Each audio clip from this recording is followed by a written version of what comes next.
bakit ganito? Sa tuwing nakikita kita, ako'y napapahinto, ako'y natataranda at kinakabahan. Sa tuwing daraan ka sa aking harapan, di ko maintindihan ang kalawat lumapit sa'yo. Nung una ka makausap, nilabas ako, natawalan na lang bigla ang aking gaba na may nakita kong ngiti sa'yo maamumukha, kilala ka, inaputok ng kamay. Hanggang sa pag-uwi, tayo magkakasabay.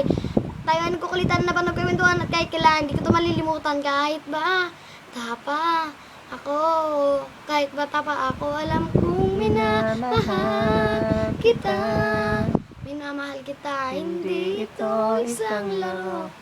Di ako nagbibiro, May puso rin ako, kahit bata pa, kahit bata pa ako. At magmula noon, napalapit na ako sa iyo. Masaya ako sa tuwing magkasama tayo, sa tuwing papasok sa eskwela, hanggang sa pag-uwi. Pag nag-last break tayo ang magkatabi, ikaw ang tumutulong sa mga homework ko.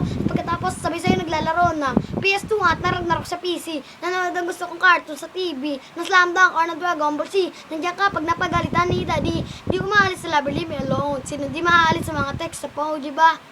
Kahit ba, tapa ako, kahit bata pa ako, alam kong minamahal kita.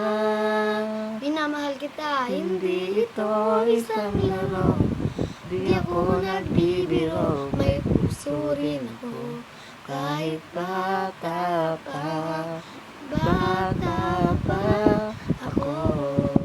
At para pag biglang nagunaw ang aking mundo, nabasa ko ang liham na pinaabot mo, na kailangan mo lumisan at magibabayan. Kaya sa akin, ikaw ay nagpaalam at di ko alam kung babalik ka. Kaya para kung halaman na biglang nalanta, na nawala na sigla, unting-unting tumumba, inaasahan na kasama ka hanggang pagtanda. Pero kahit na mahirap to, kailangan tiisin. Kahit masakit to, kailangan tong gawin. Kailangan tong gawin upang iyong marating ang mga pangarap mo, kailangan mong abutin. At sana balang araw makita ka muli, at sana balang araw makasama ka muli. Tandaan lang na kahit mahal bata pa ako, mahal na kita. Bye-bye.